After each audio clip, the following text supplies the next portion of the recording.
Tá bom? Então, boa noite para quem chegou agora, um pouquinho mais tarde. Obrigada pela presença de todos, um obrigado especial pela presença dos nossos palestrantes de hoje, que é a Fabiana Versucci e o Rafael Muller, ambos são do Departamento de Psicologia da USP, e eles vão fazer uma palestra para a gente direcionada ao tema de metodologia científica, né? Então, para a gente fazer uma boa pesquisa em inteligência artificial, a gente também precisa conhecer as bases metodológicas da ciência. E é sobre isso que a gente vai falar hoje, que a Fabiana e o Rafael vão falar hoje. Então, para a gente não se alongar demais, eu passo a palavra para vocês, deixo vocês se apresentarem e mais uma vez, gente, muito, muito, muito obrigada pela participação de vocês, por estarem aqui, por compartilharem um pouquinho o que vocês sabem com a gente.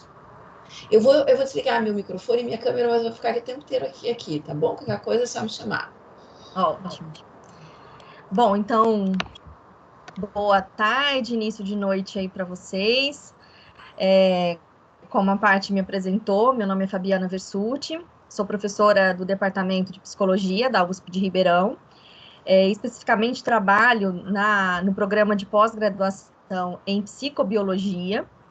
E vou falar um pouquinho adiante sobre o laboratório, sobre os nossos temas de pesquisa, mas algo para nós muito caro, muito relevante, é tratar, né, de dimensões relacionadas com a escrita científica, né, com o desenvolvimento da competência científica. Tem algum microfone aberto? Tá um chiadão aqui para mim, não sei se para vocês está também. Melhorou. Já desliguei, Fábio. E assim, um dos desafios, né, que a gente enfrenta nessas apresentações remotas é manter a qualidade. Então, para nós, né, da psicologia da educação, um dos fatores essenciais da qualidade é a interação. Então, que vocês se sintam muito à vontade para interromper a minha fala, para tirar dúvidas. Quando a Paty fez o convite, já a priori quero agradecer, eu fiquei muito animada e prontamente respondi que sim, justamente por entender a importância desse momento de interação, desse momento de troca, em que a gente traz aqui reflexões, né? Aqui a gente trabalha com essa perspectiva, né, do quanto que é importante a pós-graduação, de modo geral, criar mecanismos para que a gente possa, de uma forma contínua, refletir, né, sobre os temas, sobre os nossos desafios, sobre as nossas demandas, né. Então, nós definimos aqui, eu já também estendo meu agradecimento ao Rafael, meu aluno de doutorado, um parceiro nessa ideia de levar questões sobre divulgação científica, escrita científica em diferentes contextos, né? Então, já manifesto aqui minha gratidão. E a gente definiu esse tema, né? Um tema bastante assim, a ideia é que provocasse vocês a quererem saber do que se trata isso, né? E poder estar aqui com a gente refletindo sobre. Então, a gente veio aqui falar sobre a escrita científica e a busca por boas práticas, né? O que isso tem a ver com uma ferramenta que a gente vai trazer para vocês, que é a mentoria científica. Então, que vocês pudessem, ao longo desse tempo que a gente tem aqui, por volta de 30, 40 minutos, ter muito claro isso, né? O que a gente busca quando a gente está falando de boas práticas em escrita, na escrita científica, e como que a gente pode criar ferramentas, pensar em estratégias que possam nos ajudar nessa tarefa, né? E aí eu fico muito grata de estar aqui falando com o pessoal da IA, porque eu acredito muito na potencialidade dessa área do conhecimento para facilitar processos de ensino e aprendizagem. Então, tive o prazer de conhecer a Patrícia o ano passado e de ter o contato, assim, com possibilidades de ampliação, né, de como que a gente faz, o que a gente tem que fazer para que a IA possa, de fato, trazer a contribuição que ela pode trazer para a área da educação. Então, isso, para mim, é algo muito interessante, e desde esse momento de contato inicial com a Patrícia, a gente vem pensando em estratégias, em ferramentas. Então, o meu convite aqui é que vocês fiquem sob controle dessa demanda, né? Como que a área de IA pode contribuir para facilitar processos de escrita científica. Então, a gente fez um caminho, né, uma organização dessa apresentação. Então, primeiro a gente vai falar um pouco da gente, por que a gente está aqui, né, daquilo que a gente espera desenvolver. Agora sumiu a sua apresentação, Paty. Vocês estão vendo ela ainda? Já vou carregar de novo, gente. Não sei o que aconteceu, mas Tá. pode deixar que eu já vou carregar ela aqui. Aconteceu, Rafael. Eu apertei o botão errado, desculpa. Ah, tá. Não tem problema, Rafael. É um fenômeno chamado Rafael, que não sabe usar o Teams. Tranquilo. Acontece, gente. Vai Desculpa carregar aí. aqui. Tranquilo. Tá. Perfeito. Daí vocês têm que assumir o controle de novo. Ele tá carregando. Tá. Tá, foi. Pode assumir o controle. Então, essa é a organização que a gente propôs para esse nosso bate-papo. Eu queria que vocês tivessem isso, né? Não é uma palestra densa, mas é um bate-papo. E a gente vai se apresentar, falar um pouquinho da nossa trajetória até aqui. Depois a gente vai falar especificamente dos objetivos para esse encontro. E relacionando com essa ideia de boas práticas, né, o que se espera, o que a comunidade científica espera quando a gente está falando de boas práticas com relação ao desenvolvimento da escrita científica, pensar em algumas estratégias, e aí eu e o Rafa, a gente demorou para fechar a apresentação, porque a gente queria, de fato, que vocês pensassem nas estratégias e como que a gente poderia estimular essa reflexão. Então, a gente traz alguns os exemplos focado na mentoria, mas a gente também está muito instigado mesmo a pensar junto com vocês como que isso poderia ser aplicado no âmbito da IA, e aí colocar realmente possibilidades, encaminhamentos e a possibilidade da gente continuar a conversa. Então, fiquem bem à vontade para se colocar. Então, o nosso laboratório de pesquisa, como eu já disse, né, dentro da USP nós temos as unidades, a nossa unidade é a Filô, dentro da Filô a psicobiologia, e dentro da psicobiologia o laboratório de pesquisa e integração em psicologia, educação e tecnologia. Então, para nós faz muito sentido estar aqui com vocês. A minha parceria com a Patrícia é uma parceria que eu espero que se fortaleça com o tempo, porque educação, psicologia e tecnologia é uma grande área de interseção, de interface, então a gente tem uma expectativa de que isso vai se consolidando, né? E dentro dessa linha de atuação que busca uma interação, né, entre essas três grandes áreas, nós temos especificamente a linha de pesquisa processos psicológicos básicos.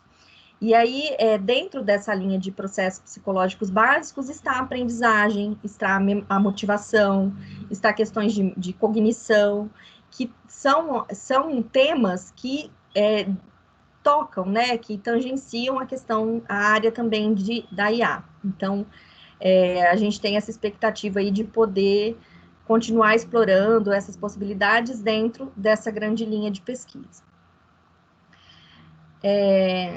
Aí, rapidamente, o laboratório em si, né, ele vai olhar para o contexto educacional, né, os projetos, eles são dentro desse grande contexto, como eu acabei de falar, olhando processos cognitivos, comportamentais e socioemocionais, que vão ter, né, implicações nas diferentes fases do desenvolvimento humano. Então, a gente traz, né, a questão das diferentes fases do ciclo vital.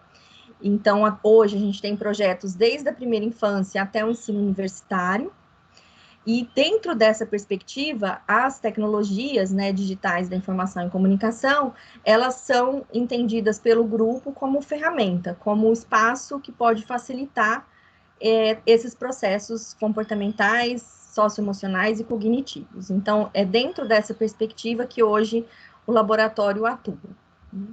E pensando nessa nossa atuação, hoje nós planejamos discutir com vocês e apresentar competências e habilidades. Então, percebam, quando eu falo de competências e habilidades, eu estou falando de processos, né, relacionados à escrita científica, e pensar essas competências de forma relacional, né, com o que a gente tem que praticar, né, o que a gente tem que desenvolver que pode permitir um desenvolvimento dessas competências. e discutir, em linhas gerais, a importância dessas ferramentas, de ferramentas que podem facilitar esses processos de produção acadêmica. E aqui nós vamos destacar uma ferramenta, que é a ferramenta de mentoria científica, e trazer para vocês pensarem aí na realidade de vocês. Então, qual que é essa primeira parte da nossa conversa, né? É trazer um grande tema, que é a educação científica, porque a partir do entendimento desse grande tema é que a gente pode chegar nessas competências relacionadas à escrita científica. Eu não sei se para vocês faz sentido, né, falar um pouco desse contexto mais amplo, mas a gente achou importante e colocou na apresentação esses temas mais gerais. Então, quando eu falo de educação científica, eu estou diante de tensões, né? Esse é o primeiro ponto, e são tensões que a gente vivencia na pós-graduação, mas que têm origem na educação básica. Então, eu trago essa questão para vocês, né? Para a gente falar de educação científica, a gente tem que falar de ensino, né? Então, será que a gente tem clareza, né, de como é o ensino dos conhecimentos científicos ao longo da nossa trajetória? Como que os alunos percebem a educação científica, né? Será que as habilidades que são requeridas, né, na escrita científica, elas têm origem, né, numa educação, e como que essa origem pode ser sistematizada, né? E aí eu trago para vocês, a título de conhecimento mais teórico mesmo, uma possibilidade de desenvolver essa educação científica, que é considerar e tomar como ponto central a ideia de alfabetização científica. Vocês já ouviram falar desse termo? Para vocês soa muito estranho? Se alguém puder interagir rapidamente comigo para eu saber que sentido faz para vocês, né? Porque toda a fala, né, traz essa ideia, né? A partir da alfabetização científica é que a gente consegue delinear e pensar em boas práticas. Alguém se sente à vontade para falar ou escrever, assim? Sabe, educação científica, conhecimento científico são termos que a gente ouve falar em geral, né? Mas eu, pessoalmente, a alfabetização científica eu não conhecia, né? Porque a gente considera que o conhecimento científico são conhecimentos muito mais avançados, então até o uso da palavra alfabetização me parece estranho, assim, essa é a minha impressão. Não sei se mais alguém conhece. Eu vi que tem alguém escrevendo ali no chat, que era a Blanda que estava escrevendo. Enquanto alguém escreve, talvez eu ia só fazer um comentário. Extrapolando de outros termos que eu já ouvi, tá? Eu também não lembro se faz parte do meu conhecimento esse termo, mas extrapolando de outros que eu já vi, eu diria que tem a ver exatamente com essa introdução para as pessoas que são leigas, independente do nível, né? Mas as pessoas que são leigas sobre o que é o que é a educação científica, o que é o conhecimento científico e como que aquilo é importante na sociedade, de modo que as pessoas consigam valorizar o trabalho de um cientista e entender a importância do investimento na educação e na ciência, por exemplo. Então, acho que tem a ver com essa perspectiva. Perfeito, Gabriel, tem tudo a ver, assim. Vamos ver se apareceu A Blanda também coloca que não ouviu falar dessa expressão, né? E aqui é super importante, a gente traz essa definição no próximo slide, mas é importante destacar a partir da fala de vocês, né? O quanto que é uma prática, né? Claro que a gente traz aqui um referencial teórico para falar o que é alfabetização científica, mas assim, o que é importante é que a gente consiga, nesse contexto da pós-graduação, permitir que vocês reflitam sobre a origem da escrita científica, né? Se a gente está discutindo, né, num seminário, boas práticas de uma escrita científica, a gente tem que entender como que a gente consegue chegar nessas boas práticas, né? E esse construto da alfabetização científica, ele traz essa ideia de que a gente está falando de um processo de ensino e de aprendizagem que é desenvolvido ao longo da vida, que permite ao sujeito, né, não só dominar um conjunto de conhecimentos específicos com relação a X, Y áreas, mas também que permita um posicionamento crítico e reflexivo desse sujeito diante do mundo. Então, a gente achou muito pertinente trazer essa ideia, que sim, é uma ideia base, né, para que a gente possa entender um pouco até dos fenômenos atuais que estão acontecendo, né?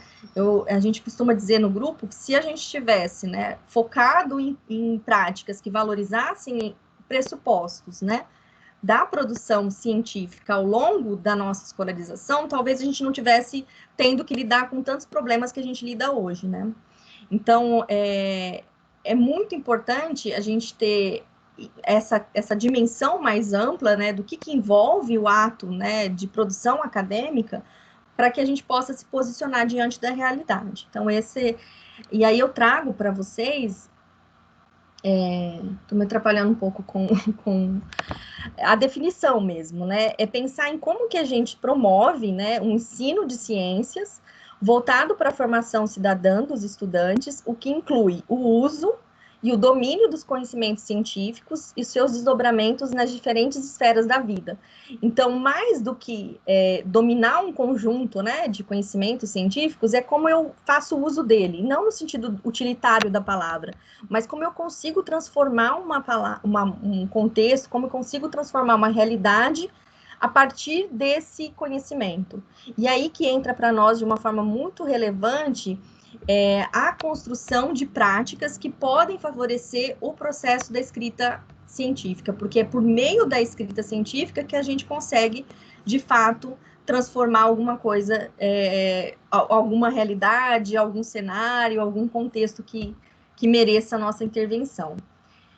Então, nesse sentido, alguns pressupostos básicos da alfabetização científica. O primeiro deles é entender que o ensino de ciências, né, ele deve prever, ele deve contemplar uma imersão na cultura científica. Então, a gente precisa entender um pouco essas bases, esses funcionamentos, para poder, de fato, viabilizar essa aprendizagem que envolve, né, acho que a fala do Gabriel foi bastante elucidativa, né, que envolve essa socialização dos alunos em práticas e linguagens que são próprias da comunidade científica.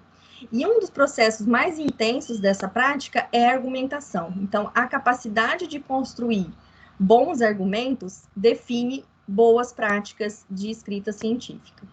E aí eu trago aqui algumas ideias de como a gente pode facilitar processos que envolvam, né, a argumentação.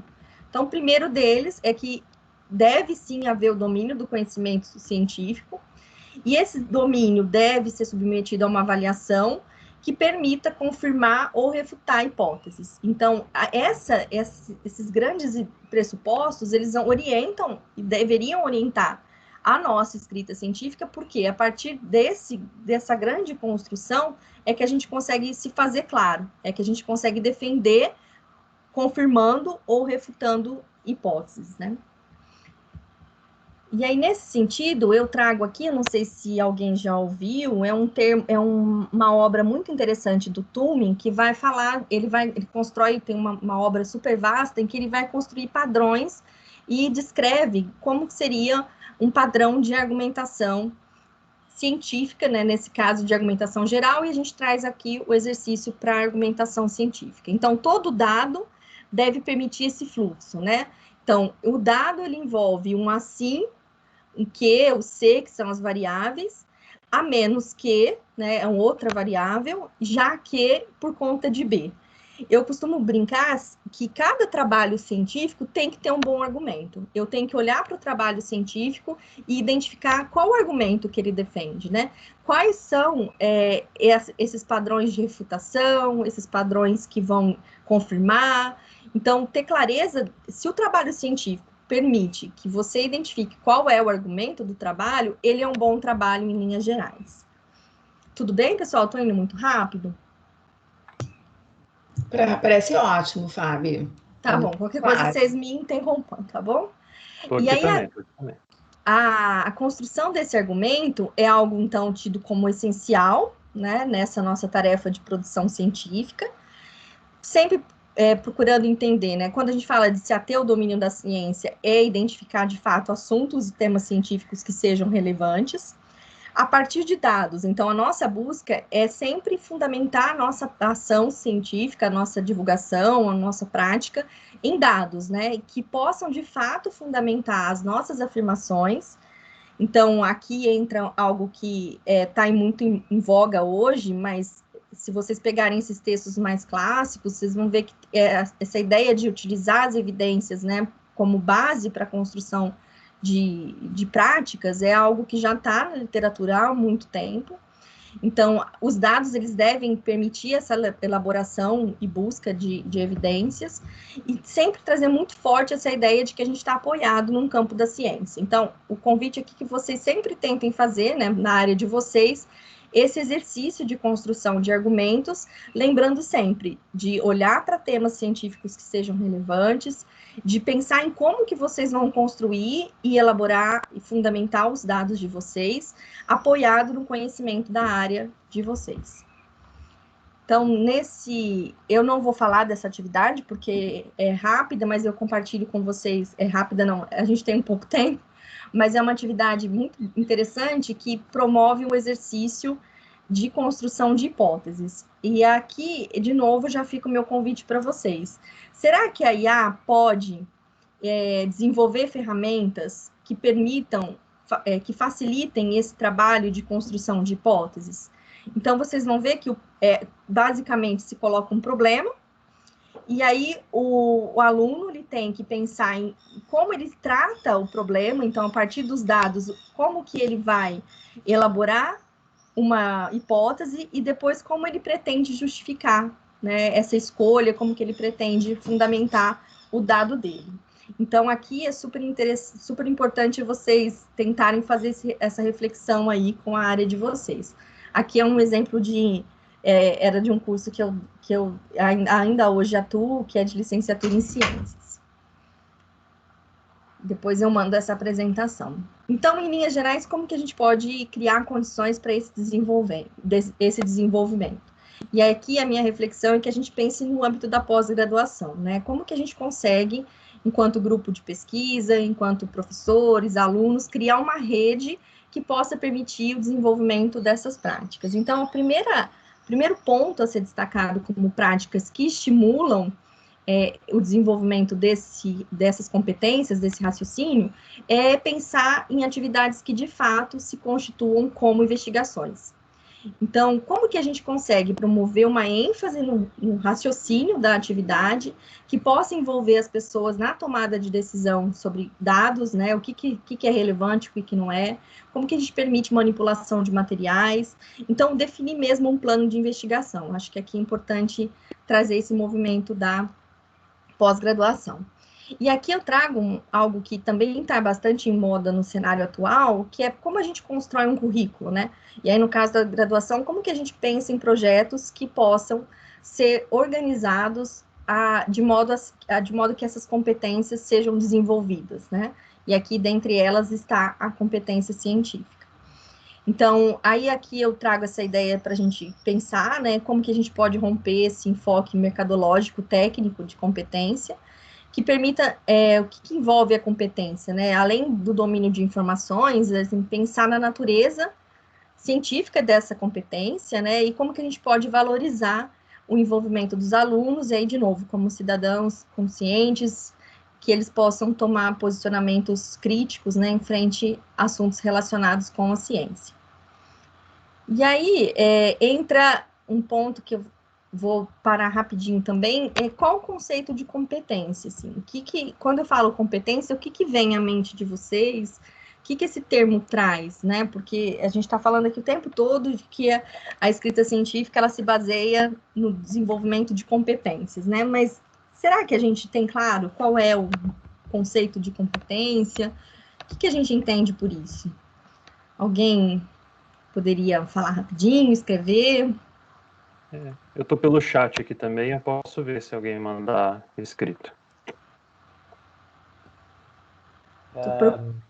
Pode falar. Eu posso participar aqui, mas eu gostaria de pedir para os alunos também, pessoal, tentem participar, porque essa aqui é uma excelente oportunidade para vocês botarem à prova o que vocês entendem e conseguir absorver melhor o conteúdo que os palestrantes estão passando para nós aqui, tá?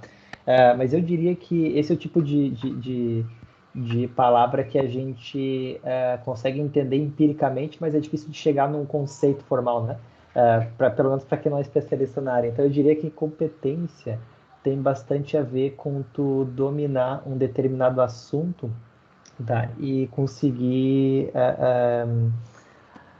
discutir, não só discutir, mas gerar conhecimento a partir daquele assunto, né? Então, eu acho que a competência envolve, não que englobe totalmente isso, né? Mas envolve pelo menos esse aspecto. Muito bom, Gabriel. Aí eu acho que a sua definição tem tudo a ver com a definição que eu trouxe aqui, que é da OCDE. E percebam, assim, mais que essa lógica, né, de competência seja uma lógica bastante discutida na atualidade, eu faço questão de colocar a data para vocês entenderem como não é algo novo. Então, Rafa, acho que o seu microfone está aberto. É a minha cadeira aqui. Eu já vou desligar meu microfone. E aí entra essa definição, né? A capacidade de responder às demandas complexas e realizar várias tarefas corretamente. Trata-se de uma combinação de práticas de habilidades, de conhecimentos, valores éticos, atitudes, emoções e outros componentes sociais e comportamentais que se movem em conjunto para alcançar uma ação efetiva. Então, percebam que a definição envolve uma questão que é de competência social, né? Quando eu adquiro um conjunto de comportamentos, de habilidades, de atitudes, de valores que me permitem atingir uma meta, né, cumprir um objetivo, eu estou, de fato, na esfera das competências. Então, esse caráter avaliativo da competência é algo para a gente sempre levar em conta, né? Então, eu avalio uma competência quando eu consigo desempenhar bem uma ação. Então, aqui, para o nosso caso, olhar para as competências científicas nos faz pensar em alguns pontos, né? Então, em que medida o conceito de competência científica articula-se com as práticas na pós-graduação? Isso é um ponto importante. Como que a gente promove esse desenvolvimento? Quais competências estão envolvidas na competência científica, né? Quais capacidades, né? Desculpem, e quais habilidades, quais comportamentos? Como que a gente pode pensar nesse desenvolvimento de uma forma integral? Como promover práticas na pós-graduação que possam integrar essas competências, e aí fica de novo o nosso convite para vocês pensarem e nos chamarem para pensar junto, né? Como que a gente consegue fomentar o debate, promover condições de ensino dessas competências? E aí entram outros pontos aqui só para provocar, né? Como que a gente sabe que um aluno é competente cientificamente? E quais competências deve ter o professor para formar os alunos para que sejam competentes cientificamente? Então, aqui são reflexões, a gente não vai... isso aqui dá uma boa conversa, né? Em boas continuidades. E aí eu vou trazer rapidamente, né, essa definição de competência básica, né, que a gente tem que pensar como básica nesse sentido, né, qual é o conjunto multifuncional de conhecimentos, habilidades e atitudes que todos nós precisamos desenvolver para desempenhar bem funções, para ter uma atuação de fato transformadora. E aqui a gente destaca, né, essas competências, elas são cruciais para o desenvolvimento de uma aprendizagem que seja contínua ao longo da vida, para o exercício da cidadania e também para atuar no mercado de trabalho. E aqui eu destaco algumas questões de competência científica, e aí é tão interessante, eu trago essa questão do PISA, porque isso está posto lá nos documentos que regem, né, que deveriam reger a educação básica do nosso país, só que elas realmente nos faz pensar como que essas competências estão na pós-graduação, né? Como que a gente consegue, de fato, estimular nos nossos alunos, na gente mesmo, nos nossos grupos, o desenvolvimento dessas competências. Eu vou destacar linhas gerais, né? Depois eu mando essa apresentação, mas tem a ver com identificar assuntos e temas científicos, né, que são relevantes, que merecem a nossa investigação. Envolve a explicação, né, a construção de um referencial teórico que me permita explicar e entender determinados fenômenos científicos, e, de novo, utilizar evidências para elaborar e justificar conclusões. Então, aqui está de uma forma bem detalhada, tudo aquilo que a gente pode e deve desenvolver no âmbito da pós-graduação para, de fato, garantir uma boa prática de escrita científica. 3 grandes dimensões da competência científica, então, aprendizagem da ciência, então, o que é específico da área, que é importante vocês terem essa clareza. Aprendizagem da prática da ciência, a gente destaca porque é o foco da escrita científica, então, como os conhecimentos sobre os procedimentos de investigação científica envolvidos na resolução de problemas, eles constituem uma dimensão básica dessa competência, e aprendizagem sobre a ciência. Então, como que a gente percebe as relações entre ciência, tecnologia, sociedade, meio ambiente. Então, aqui a gente vai se centrar hoje nessa aprendizagem da prática da ciência. E aqui eu trago, eu vou passar, eu não vou me ater, mas eu falei, provoquei vocês com relação a essa questão. Como que a gente identifica que alguém é competente cientificamente? E também envolve grandes eixos. Um primeiro eixo é o eixo de como a pessoa se coloca frente à sua relação com o conhecimento da ciência. Então, como que utiliza conhecimento para descrever, explicar, prever fenômenos, como que esse conhecimento é utilizado para analisar, tomar decisões. E aí, aqui o nosso foco, né, como que a gente atua com relação à prática, né, a questões da prática, que envolve a escrita científica. Então, identificar e responder questões, buscar e selecionar informações, processar informação, buscar interpretar dados. Enfim, aí entra a questão da argumentação. Então, aqui está separadinho para vocês terem dimensão desse todo. E aí tem, né, as relações entre a ciência, tecnologia, sociedade e meio ambiente. Vou passar rapidinho também.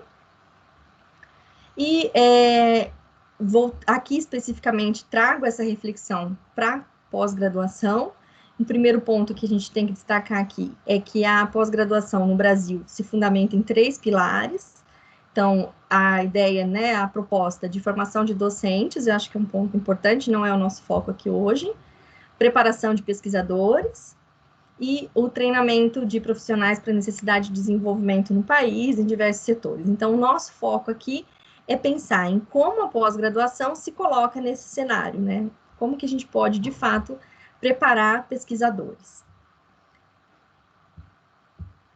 E aí, nesse sentido, eu trago aqui uma definição, de novo, né, de 93 do Pedro Demo, para vocês perceberem, né, quanto que essa discussão não é uma discussão atual, quanto que a gente está falando de uma lacuna que é histórica na formação dos pesquisadores, né, que diz assim, eu tomo uma liberdade de ler rapidamente, né? A alma da vida acadêmica é constituída pela pesquisa, como princípio científico e educativo, ou seja, como estratégia de geração de conhecimento e de promoção da cidadania. Então, o desafio central da universidade é a produção de conhecimento próprio com qualidade formal e política, capaz de promover o desenvolvimento. Isso só é possível mediante pesquisa como estratégia de geração de conhecimento e de promoção da cidadania, uma vez que pesquisa significa diálogo crítico e criativo com a realidade, culminando na elaboração própria e na capacidade de intervenção. É a atitude de aprender a aprender, faz parte de um processo educativo e emancipatório, que implica em uma atitude processual cotidiana. Então, a nossa ideia aqui é fomentar essa ideia de processo e pensar em estratégias. E aí, dentro dessas estratégias, a gente vai falar sobre a escrita científica. A gente acabou falando demais, a gente, eu passo a palavra para o Rafa, para concluir um pouco dessa nossa grande discussão. Lógico, lógico. Acho que todos me ouvem, né? Todos me ouvem agora. Estamos te ouvindo bem, Rafael. Perfeito. Eu vou assumir o controle aqui. Eu acho tão engraçado isso, não. Assumir o controle da apresentação e rapidamente agradecer ao convite, tanto da professora Patrícia, quanto da Fabi também. A Fabi sempre me convida para esses espaços riquíssimos de discussão, e esses espaços são oportunidades, eu brinco isso, a Fabi brinca bastante também, de colocar pulgas atrás.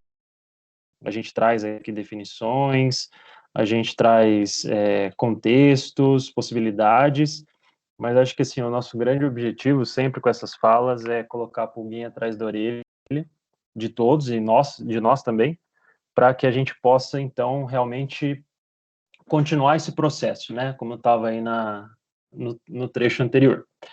E agora eu vou entrar num aspecto da escrita acadêmica, acho que agora eu consigo passar aqui, deixa eu ver. Eu consigo. E eu queria destacar uma coisa que vem um pouco da fala da Fabi até agora, que é o seguinte, né? O que nos permite estar conversando hoje aqui, né? Somos de áreas, assim, que conversam, mas teórico, metodologicamente, são extremamente diferentes, né? Eu e Fabi somos psicólogos de formação acadêmica, de graduação, de pós-graduação também, e hoje estamos aqui falando para profissionais que desenvolvem tecnologia, né? Que trabalham com inteligência artificial. E aí, exatamente essa a possibilidade de comunicação, de conversa, enfim, dessa conversa de hoje, é a ciência, né?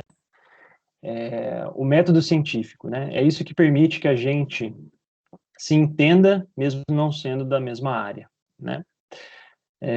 Eu gostaria de destacar aqui rapidamente que eu fui atrás de um material mais atual para trazer essa conversa hoje com vocês aqui, da escrita acadêmica, e aí divulgo aqui com vocês, bem atual, de 2019, tá? Então, recomendo, vocês acham fácil na internet, tá? Tá aqui o link, depois a Fabi vai compartilhar a apresentação com vocês podem acessar lá. É um material muito massa, ele vai desde princípios da linguagem até o que tem que ter numa introdução. E diferenças entre tipos de textos científicos, na verdade acadêmicos, né? É mais específico, tá? Então, quando a gente fala de escrita acadêmica, a gente tem que começar a falar primeiro do que é linguagem, né? Então, aí como um conjunto de sinais que a humanidade intencionalmente usa para expressar ou comunicar suas ideias e pensamentos. E aí, quando a gente está falando do fazer ciência, né, desde lá da alfabetização científica, as competências do pós-graduando, a gente está falando de uma linguagem que permeia, então, esses sinais que nos são comuns dentro da ciência, tá? E aí, quando você junta isso ao acadêmico, né, que aí, se não me engano, Ercília, ela coloca, né, Platão passou a reunir, que era um espaço, né, de discussão, essa questão do acadêmico, e hoje a gente usa para se referir ao ensino superior, né, e aí com destaque da necessidade de um letramento científico para escrever e publicar texto de qualidade, né, são as boas práticas que nós estávamos conversando, tá?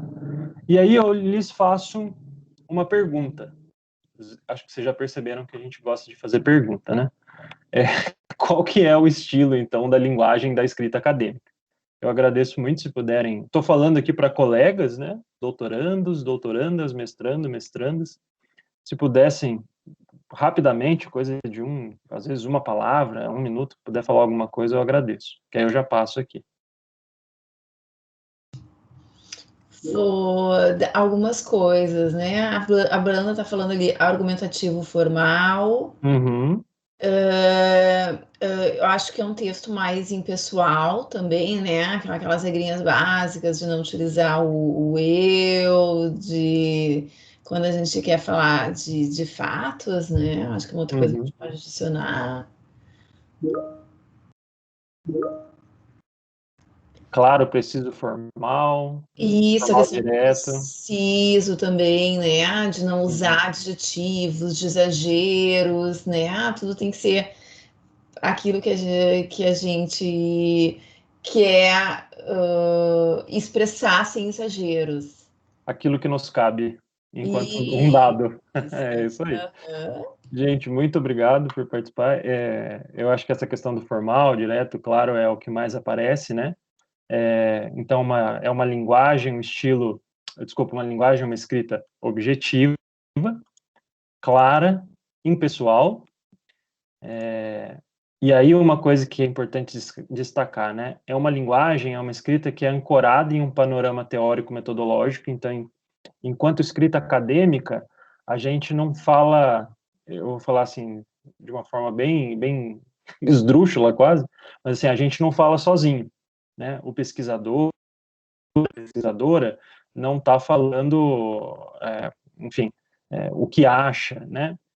Parte muito de uma impressão, a impressão do pesquisador, a sua própria observação é muito importante, óbvio, mas não se limita a isso, né? Então, na psicologia, a gente tem panoramas teórico-metodológicos. Eu imagino também que na inteligência artificial também, né? Enfim. Então, também isso que a professora Patrícia comentou, né? Retrata uma parcela da realidade a partir de óticas específicas. Então, a nossa pesquisa, o nosso texto, ele fala daquela realidade, naquele momento em que foi pesquisado, a partir daquele instrumento que foi coletado, enfim, ou a partir de uma tecnologia específica que foi desenvolvida a partir de, enfim, de um suporte. Estou viajando aqui, né? Mas isso só para dizer, né, que realmente é um retrato da realidade, nunca compõe a realidade inteira, né? E como um bom psicólogo, acho que não poderia faltar essa palavra aqui, né? Depende do contexto também. No sentido do quê? Que a gente tem diferentes formas de escrever academicamente. E aí, em que sentido eu estou falando? Eu trago aqui um exemplo, né? Por exemplo, um projeto de pesquisa versus um artigo científico. O projeto de pesquisa, desde questão de tempo verbal até etapa do trabalho, né? Então, no projeto de pesquisa, eu vou propor o meu objetivo do trabalho como algo que eu ainda vou fazer, né? Não foi feito. Eu vou trazer hipóteses que ainda não foram testadas, né? Eu não vou trazer etapa de resultado, eu não vou trazer etapa de discussão, enquanto num artigo já se espera isso. Tá ok? Ai, meu Deus, eu fico tentando apertar o botão aqui e não vai. E aí, até convido a Fabi também a voltar aí no papo comigo, trago para vocês um exemplo, tá, desenvolvido por mim e pela Fabi, de que a gente chama de checklist da escrita de artigo científico. E isso partiu, gente, muito assim, de uma demanda nossa em produção, né, de escritas de artigos científicos, e também de discussão com outros pesquisadores, outras pesquisadoras, e também de leitura da literatura científica, né? Então, a gente identifica aí elementos que são importantes, numa ordem lógica, né, enfim, que a gente entende como lógica, para escrita de um artigo científico. Isso aqui está no prelo, né, Fabi? Por isso eu até convidei a Fabi a falar. É importante só, a gente está com questão de limite aqui de tempo, Perdão. mas assim, destacar para vocês que a gente está à disposição para continuar a conversa. E o próximo slide é um slide que vai estar no capítulo que eu e uma outra, que é um capítulo que vai tratar dessa questão da escrita de artigo científico, mas é interessante trazer, porque realmente veio da experiência, né, como o Rafa disse, e esse fluxograma que a gente colocou no capítulo, depois a Paty faz a divulgação dele, né, Paty? E que a gente passa pelas etapas, né, dessa escrita do artigo científico, e a gente achou interessante trazer para vocês, porque, embora seja uma coisa bem simples, é o ponto de partida quando a gente fala de construção de uma ferramenta que possa ajudar nessa tarefa, né? Então, a gente tem que pensar em algo que nos ajude a entender, né, o que tem que conter, né, quais seriam os critérios, quais seriam os pré-requisitos de uma boa introdução, E aqui a gente traz essa ideia de caracterização da temática, de fundamentação teórica, de justificativa. Depois, pensar nos objetivos. Então, como que a gente consegue reconhecer uma construção adequada de objetivo geral, de objetivo específico, de olhar para método, né? Isso aqui é super importante, né? Método é diferente de metodologia, né? Metodologia implica o estudo do método, então, quando a gente está pensando em método, a gente está pensando no como, né? Qual de fato é o nosso referencial de procedimento, como que a gente orienta os nossos procedimentos, né? Quais são as nossas estratégias de coleta, de análise de dados, isso é importante, isso define, né, boas práticas, porque sem isso a gente não pode, a gente não permite que outras pessoas possam replicar ou fazer, ou tentar fazer parecido, ou fazer diferente a partir do que a gente já fez. Então, o método é uma etapa, assim, crucial de um bom trabalho, é um ponto crucial, né, da escrita científica. É comum os pesquisadores não valorizarem muito, né, o método, e a gente costuma aqui trazer uma grande ênfase para dizer que a boa escrita científica tem que permitir, sim, que o outro entenda o que você fez, né. A apresentação de resultados, a gente também coloca alguns pontos, né, os resultados, de fato, o momento em que a gente coloca as evidências, né, que a gente mostra os nossos dados e a gente consegue partir por um caminho de discussão, né, que é, de fato, o que fica do trabalho, como que a gente discute, como a gente consegue articular esse dado com a literatura apresentada, conclusões, então, quais são os desdobramentos e possíveis lacunas, próximos passos, esse é algo que eu sempre faço questão que tenha nos nossos relatos de pesquisa, na nossa produção acadêmica, é sempre dizer o que a gente tem pela frente, que possíveis desdobramentos, né, a gente gera com conhecimento. Aqui, esse fluxograma também o Rafa fez, eu coloquei lá. Eu acho que ele já estava aparecendo aqui conforme você falava, Fabi. O Desculpa, fluxo, então. É o fluxo que eu acabei de falar, mas é bacaninha a gente olhar para ele também. Depois a Paty divulga o capítulo na hora que ele sair, e também o objetivo é, de fato, compartilhar conhecimento. E aí a gente disse que o que a mentoria tem a ver com tudo isso, nos nossos minutos finais aí. A mentoria, Rafa, você quer falar rapidinho? Lógico. Eu vou passar rapidamente o que é a mentoria, né? Então, qual é o processo da mentoria, enquanto uma ferramenta em que o mentor ou mentora compartilha seu conhecimento e auxilia outro indivíduo a aprender algo, tá? Vem aí de um significado, do termo de uma relação de suporte entre um profissional mais maduro e outro em formação ou recém-chegado à profissão, né, sendo que o mentor, então, ou a mentora, deve estimular, incentivar e apoiar a evolução do mentorado, apresentando-se como modelo no relacionamento de mentoria. Tá? Não consigo passar mais. Tá. Tá. E aí, só explicar, então, por que a gente traz isso, né? Porque a mentoria, ela traz uma série de vantagens, dentre elas, uma possibilidade de uma relação horizontal. Alguém assumiu o controle. E agora? Foi a Fabi? Sumiu a apresentação para mim. Eu acho que talvez tenha sido a Fabi. Fui eu de novo, Rafa. Agora foi a Fabiana. Sim, tranquilo. Mas eu acho que a gente pode contar, assim, em linhas gerais, enquanto a Paty volta à apresentação. Paty, realmente a gente está nos finalmente.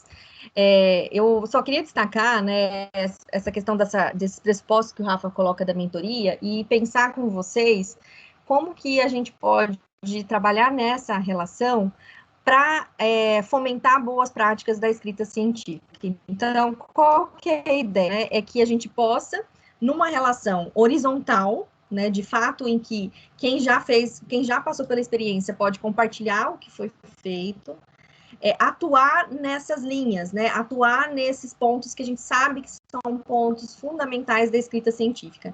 Então, o convite aqui é a ideia de que a gente possa, enquanto pares, né, promover relações horizontais em que a gente consiga, por exemplo, trabalhar junto uma escrita de introdução, trabalhar junto uma escrita de método e trocar, de fato, experiências.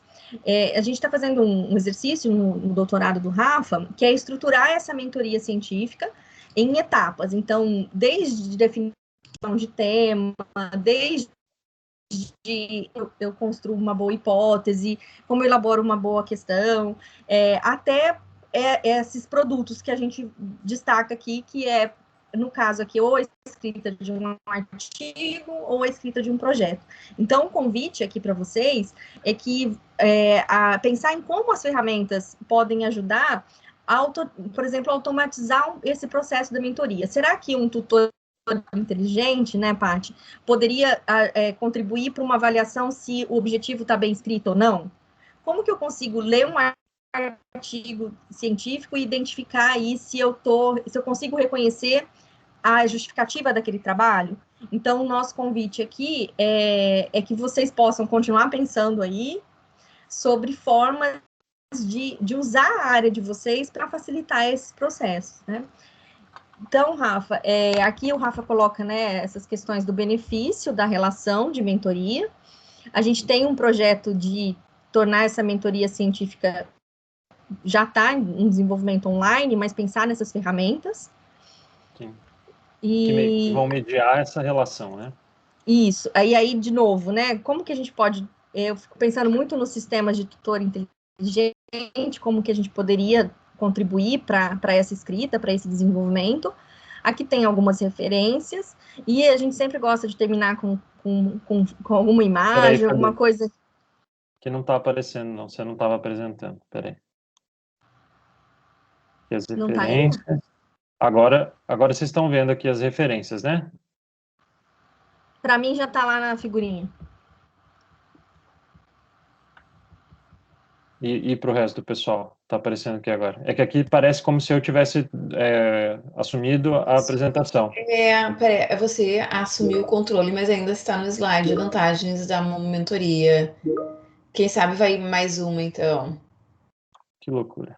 Peraí. Tá, deixa eu. Isso, agora sim tá na figura do Mestre dos Magos, é isso? Isso. Tá. Tá, agora tá na figura de referência, agora sim. Tá lá, isso. Tá.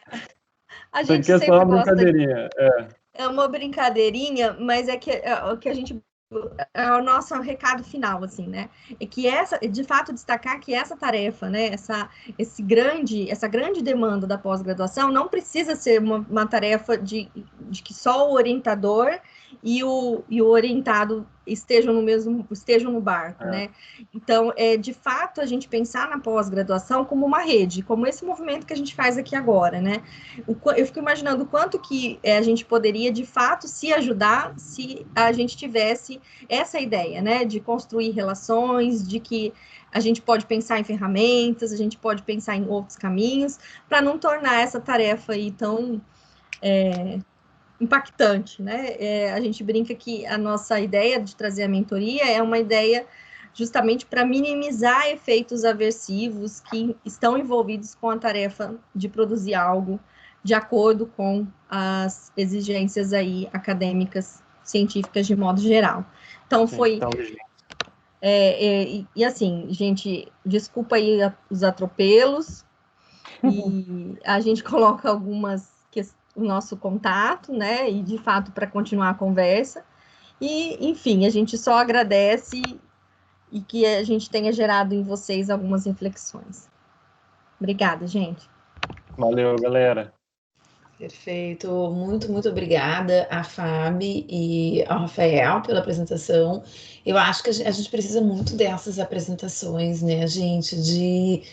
A gente precisa discutir muito mais, né, o que é fazer ciência. Até bem pouco tempo na computação, a gente tinha uma visão de fazer um trabalho científico muito como receita de bolo, né? Então, na minha época era assim, o orientador passava o exemplo de uma das melhores teses ou dissertações de mestrado e a gente copiava, né? Só que, assim, mais ou menos quais eram as sessões que tinham que ter, como é que se descrevia uma questão de pesquisa, só que descrevia uma hipótese de pesquisa e assim por diante. Só que, às vezes, isso aconteceu comigo, o nosso trabalho seguia uma abordagem epistemológica totalmente diferente, né? Então, enquanto um trabalho era mais qualitativo, eu desenvolvia um trabalho mais experimental. E daí aquilo tudo ficava sem sentido, né? A gente. Às vezes eu vejo isso ainda, a pessoa está fazendo um trabalho mais exploratório, usando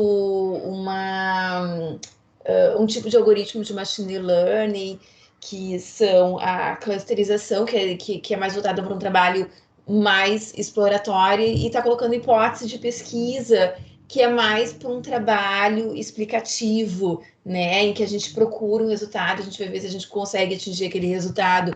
Então, acho que esse tipo de discussão é bastante interessante. E uma das coisas que eu gostei ali daquele diagrama de vocês é que eu achei ele bem genérico o suficiente para qualquer trabalho, para qualquer tipo de pesquisa, explicativa, exploratória, e que a partir dali a gente pode distanciar ele para outros tipos de pesquisa, né? Então, para uma pesquisa explicativa, do tipo experimental, a gente vai colocar mais hipóteses, a gente coloca mais isso, mais aquilo. Então, mas ele dá um framework bem bacana. Acho que vale a pena, talvez, a gente fazer um novo encontro para falar só da. Talvez depois que o capítulo for publicado, Fábio, para falar apenas desse diagrama, né, e daquelas dicas específicas que eu acho que é bem bacana. Acho que vai ajudar bastante o pessoal. Eu vi que já tem gente que levantou a mão, o Gabriel já levantou a mão, já tem gente que está colocando perguntas aqui, a Fábio já está escrevendo. Gabriel, tu queria fazer uma colocação? Claro, eu gostaria sim. É uma colocação rápida, na verdade, que até eu vou ter que pedir desculpas e ter que ser um pouquinho antes, que eu tenho aula daqui a pouquinho. Mas eu gostaria primeiro de agradecer, achei bem interessante a discussão que foi trazida aqui. E eu fiquei bem interessado, na verdade, nesse capítulo, tá? Porque isso é uma coisa que é bem difícil para a gente. Esse processo de mentoria eu acho super interessante, tá? Para ser bem sincero.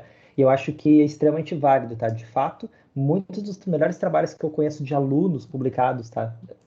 Que eu já vi em diversas áreas, tiveram vamos dizer assim, muitas vezes um acompanhamento quase em tempo real do professor, ajudando, tendo essa troca de experiências. É uma coisa extremamente válida, tá? Eu gosto bastante dessa abordagem. O problema é que nem sempre a gente tem tempo, né? Isso é um problema bem sério, né? Mas uma coisa que eu gosto de indicar para os meus alunos é algum material que ajude eles a entender qual que é a perspectiva de uma escrita científica, tá? Que é difícil da gente achar. Uma referência que eu uso bastante, tá? Na verdade não é uma referência, é um curso do Coursera, que é o Writing the Sciences, que é voltado para escrita em geral, científica, né? Mas ele tem um viés um pouco mais da medicina, e nossa área da computação é um pouco diferente. Tá? A forma como a gente apresenta, a própria estruturação do artigo, tá? Mas é extremamente válido porque ele é genérico o suficiente para os alunos.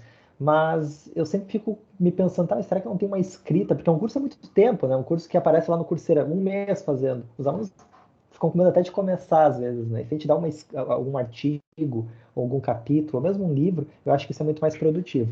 Então, eu gostei da sugestão de vocês daquele livro, né? Que vocês botaram, que o Rafael falou no início da fala dele. E esse capítulo, se vocês puderem compartilhar com a gente quando tiver publicado, seria muito válido mesmo, tá? Eu gostei da ideia da professora Patrícia até, de repente fazer um novo, talvez não uma palestra, mas de repente com uma espécie de alguma coisa assim, que eu acho que seria muito legal mesmo, né? E seria uma forma até de validar o capítulo, mostrar como que isso se aplica em outras áreas. Então, eu tenho certeza que a gente aqui do nosso PPG teria, com certeza a gente manteria as portas abertas para esse tipo de abordagem. Gabriel, rapidinho também, eu sei que você precisa sair. Eu acho que uma das questões que a mentoria nos traz é justamente tirar esse peso do orientador. Então, talvez a gente precisa, né, criar um sistema dentro da pós-graduação que permita essa ajuda mútua entre os doutorandos, entre os pós-graduandos de uma forma geral. A mentoria é uma ferramenta, quando a gente começa lá, o que tem a ver com isso? Porque, de fato, permite que a gente pense nesse compartilhamento de experiências. Porque, pense assim, né, o caminho que a gente constrói como orientador, ele é um caminho mais diretivo, né? E o que a mentoria pressupõe é uma relação em que as coisas vão acontecendo de acordo com as demandas. Então, esse time é diferente, né? E no mundo que a gente vive tão denso, que as coisas têm que ser tudo para ontem, eu fico muito tentada, assim, a pensar em como que a gente consegue, de fato, minimizar problemas, sabe? E eu acho que a mentoria para nós já investir nisso é uma possibilidade. Eu fico pensando, imagina uma mentoria informatizada, né? Imagina uma mentoria que, por exemplo, eu pego um texto e eu consiga entender a estrutura daquele texto e consiga ter um feedback se eu estou entendendo certo ou errado. Então, assim, eu acho que para essa articulação de áreas aí, tem muita coisa boa para nos provocar. E eu estou à disposição para continuar a conversa, viu? Eu também Felipe volto, se levantou a quiserem. mão. Complementando antes de passar a palavra para o Felipe, então, pessoal, eu estou mostrando, estou compartilhando com vocês a minha tela, vocês devem estar vendo o site web da série de livros de metodologia de pesquisa informática na educação. É uma série de livros do qual eu sou uma das editoras, essa série de livros foi lançada pela Comissão Especial de Informática na Educação. E na informática, na educação, é uma área muito multidisciplinar, então a gente segue abordagens epistemológicas muito diferentes e por isso a gente usa muitos métodos diferentes. O tipo de pesquisa receita de bolo, assim, para nós, né, não funciona por causa dessas questões epistemológicas, os vários métodos que a gente tem. Então, por causa disso, a gente resolveu criar esse livro, essa série de livros. Por enquanto, a gente tem 3 livros. Um que é mais das bases teóricas, o que é fazer ciência, quais são as abordagens epistemológicas que existem, como escrever um artigo e assim por diante, que é esse primeiro que tem. E depois, o segundo e o terceiro são sobre métodos de pesquisa quantitativos e qualitativos especificamente. A FAB, junto com a Juliana Roca e eu também, a gente está escrevendo um capítulo sobre escrita científica que vai nesse primeiro livro, mas eu acho que vale a pena. Tem vários outros capítulos aqui que valem também a pena a leitura. E eu acho que o capítulo da Fábio, assim, tá no forno, tá? Que é a Fábio que mais tomou a dianteira, assim, tá até trancada em mim, mas eu acho que nas próximas semanas já vai sair, eu aviso vocês. Essa série, pessoal, ela é toda online. Então, assim, a ideia é que, assim, quando a gente já, né, já dá o aval no capítulo, a gente já coloca online, já fica disponível para todo mundo. Aviso vocês quando sair o capítulo da FAB, mas já tem outros capítulos que valem a pena a leitura. Não sei se a Fábio quer adiantar alguma coisa em relação ao capítulo. Fábio, já passo. Eu só quero reiterar mesmo, é uma série de livros, assim, muito interessante, vale muito a pena, os capítulos que já estão publicados, para você ter uma ideia, eu recomendei para os grupos que eu tenho em contato, porque, embora seja voltado para a informática na educação, ele toca aspectos fundamentais, e eu acho que uma coisa que me chama muita atenção nessa série é justamente romper a ideia de receita de bolo, né? E ainda mais na área de exatas, isso é muito enraizado mesmo, né? E eu acho que cada vez mais, se a gente quer de fato produzir ciência de qualidade, a gente precisa romper com isso e fazer coisas que fazem sentido, né? Eu costumo dizer que coisas que funcionavam para as gerações anteriores, né? Ó, faz isso, faz aquilo, hoje já não funciona mais. Então a gente precisa de fato pensar em novas formas. O Felipe levantou a mão. E eu fico muito contente assim com o convite da Patrícia para o Livre, para essa fala também, porque de fato é uma forma da gente tornar pública essa discussão, né? E quanto que é uma discussão que vale a pena em qualquer âmbito, né, da produção científica. Então é muito pertinente. Eu reforço, é o que nos permite conversar. Sim. Felipe, você quer fazer seu comentário, por gentileza? Oi, pessoal, tudo bom? Primeiramente, eu queria parabenizar a Fabiana e o Rafael pela palestra, né? Foi excelente, acho que nem o Rafael comentou, esse tipo de troca de conhecimento é sempre válido, né? A gente está sempre aprendendo coisas novas. Queria parabenizar também a Patrícia e o professor Gabriel pela essa iniciativa dessas palestras com grupo de pesquisa, grupo de IA na Unicinos e tal. Então, acho muito legal. Na verdade, não seria mais uma pergunta, assim, eu só queria tentar entender um pouco melhor quando tu falas em relação à mentoria. Eu queria ter um overview melhor de como isso se aplicaria, assim. Tu até comentaste ali em relação a, por exemplo, doutorandos se ajudando, né?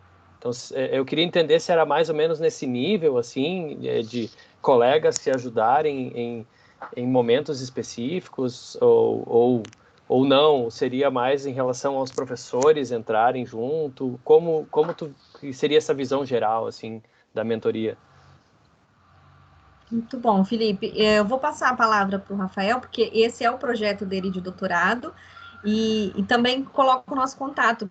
Se vocês quiserem continuar pensando nessa ideia da mentoria aí, no âmbito da pós de vocês, a gente já tem algumas experiências que têm dado certo, né?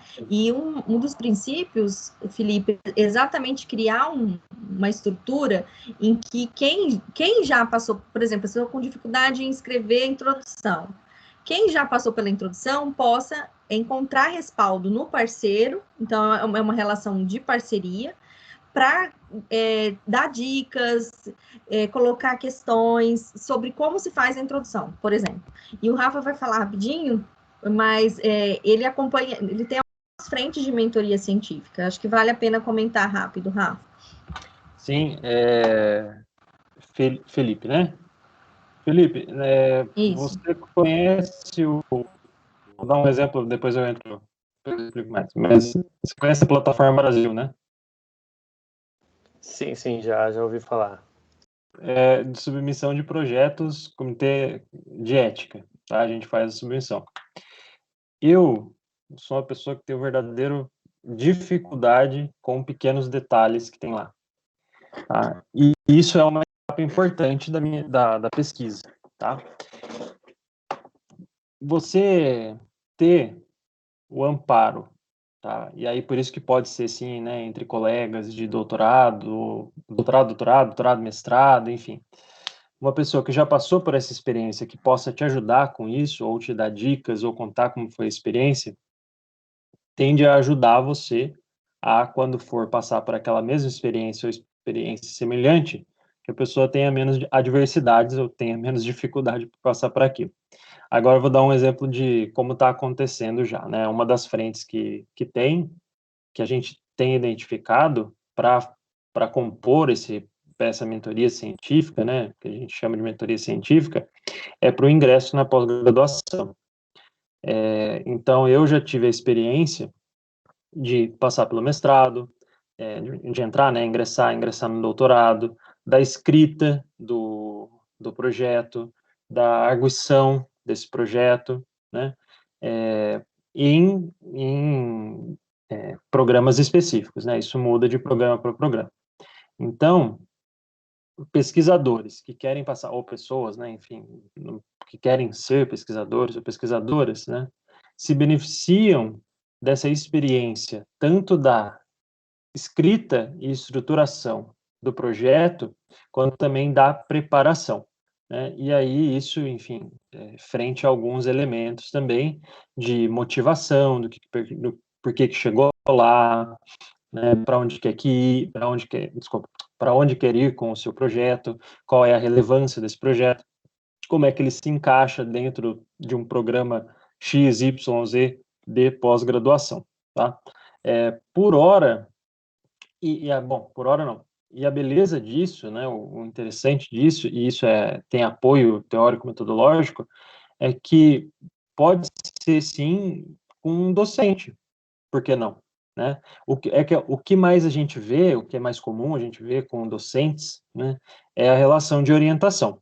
E aí ela é extremamente necessária, né? A gente não traz aqui a mentoria e fala assim, a mentoria vai substituir, né? Vamos fazer, é necessário um momento, sim, de orientação, de realmente de ensino de algo, né? Não é só uma troca de experiências ou de construção de um conhecimento conjunto, uma coisa mais pontual, às vezes leva mais tempo, enfim. Mas é possível, sim, lógico. A Fabiana, em N momentos, é mentora minha. E há muito tempo, antes de ser minha orientadora, ela já foi muito mentora minha também. E eu acredito também que, em alguns aspectos, eu também, às vezes, sirvo de mentor em algumas experiências, até às vezes por contexto histórico, né, enfim, e geracional também. Bom, e é isso. Então, assim, é um modelo, é um processo, né, enfim, uma ferramenta que ela te permite focar em objetivos claros, né, então, assim, não é uma coisa solta, né, objetivos claros, com prazo, né, com tempo, né, então eu vou escrever um artigo, eu vou escrever um projeto, eu vou submeter um projeto, isso tem datas, isso tem objetivos que a gente pode avaliar, né, a gente pode medir isso, se deu certo, não deu certo, enfim, então analisar esse processo. E aí você traz isso para uma configuração de uma relação que tem sido identificada como fazendo falta no acadêmico. Acho que dá para falar isso de uma forma mais geral, né? Não só na pós, não só na graduação, mas enfim, você traz um espaço mais aberto para a construção de conhecimento, que é uma coisa que talvez com o tempo tenha se perdido, né? Em frente a uma necessidade de produção, de muita produção, né? Mas aí você também, inclusive, eu vou usar essa palavra, não é a melhor, mas assim, meu cognitivo já foi para o espaço usado. Mas assim, você traz mais leveza de uma forma adequada para a produção, com essas pequenas estratégias, né? Enfim, a escrita, esse outline, o checklist, né, que eu apresentei, o fluxo, o diagrama, uma construção conjunta de etapas de um projeto ou de um artigo, enfim, espero que eu tenha respondido. Acho que consegui responder. Perfeito, Acho Rafael. que Obrigado, sim, Rafa. sim. Ô, Felipe, e assim, só para a gente fechar mesmo a discussão, é super interessante trazer a experiência de vocês para uma outra conversa, né? Porque talvez tem mecanismos que para nós tem um sentido muito claro e para vocês não. Então, a ideia aqui é fomentar mesmo uma troca, né, um debate, em que a gente minimize custo de resposta. Eu respondi aí para o Kleber, né? É óbvio que com alguns manuais, na nossa área tem um manual do COSB, que é um manual super completo de método e tal, a gente dá conta de fazer, mas isso exige um custo de resposta muito alto do pesquisador, né? Então, o que a gente está querendo trazer aqui como possibilidade e ferramenta é pensar nessa construção de uma maneira em que a gente minimiza um pouco esse custo, torna o custo de resposta diferente, né? Então, não é reinventar a roda, né? É criar estratégias mesmo para tornar a nossa tarefa um pouco mais prazerosa, né? Sim. Menos desafiadora. Então, obrigada. Dou a hora, Paty, desculpa mesmo, a gente se programou errado, viu? Obrigada. E, Fábio, assim, para fechar, né, para responder um pouquinho as suas indagações, sim, eu acho que tem como a IA ajudar nesses trabalhos que você estava falando. Existe um avanço muito grande na aplicação de processamentos de linguagem natural. Eu acho que muito das tuas demandas ali de análise de um texto, para identificar hipóteses, para identificar questões de pesquisa, para identificar os componentes necessários de um texto, eu acho que isso pode ser feito com IA. Isso exige muitos dados, se a gente usar uma abordagem mais automatizada, que são uma abordagem que a gente chama de supervisionada, né? Uma abordagem usando algoritmos de machine learning no lugar de uma abordagem mais simbólica, usando, por exemplo, ontologias. Mas assim, cada coisa tem muito custo, assim, né? Cada específico detalhe seria uma tese de doutorado, assim, só para situar um pouco. Então, assim, para te ter uma ideia, os sistemas tutores que a gente desenvolve, cada componente deles é uma dissertação de mestrado, é uma tese de doutorado, às vezes mais de uma até. Então, sim, eu acho que tem muitas possibilidades, a gente pode conversar uma outra hora sobre, mas é um trabalho assim que vai levar bastante tempo, que vai envolver vários alunos, né? Mas nesse sentido da minha fala. Só da gente saber, né, que tem uma luz aí no fim do túnel, que é possível, e eu acho que é um desafio, né? Eu acho que todo mundo que está na pós-graduação sabe quanto que as demandas estão aí para serem pensadas, e quanto mais a gente conseguir tocar nisso, né, a gente entende, né, essa questão da densidade, da complexidade, mas a gente tem que começar, né, Paty? E, assim, a iniciativa, por exemplo, de escrever um capítulo já é uma grande iniciativa, né? Então, que a gente possa fomentar pequenos passos, que a gente possa continuar conversando, é realmente o nosso desejo aí para tentar tornar esse cenário um pouco menos adverso. Não é à toa que o laboratório chama Conecta Lab, né? Obrigada, gente. Obrigada para quem ficou até agora. Gente, é muito legal mesmo essa oportunidade. Obrigada. Então tá bom, muito obrigada mais uma vez a Fábio e ao Rafael pela apresentação. Obrigada a todo mundo, aos nossos ouvintes. E Fábio, fica então o convite para, e Rafael, o convite para a mini aula sobre escrita científica. Daí, assim que o capítulo sair pronto, tá bom? Tá joia, Paty. Obrigada, gente. Boa noite. Boa noite, pessoal. Um abração para todo mundo. Gente, abraço. Boa noite. Fiquem bem e se cuidem.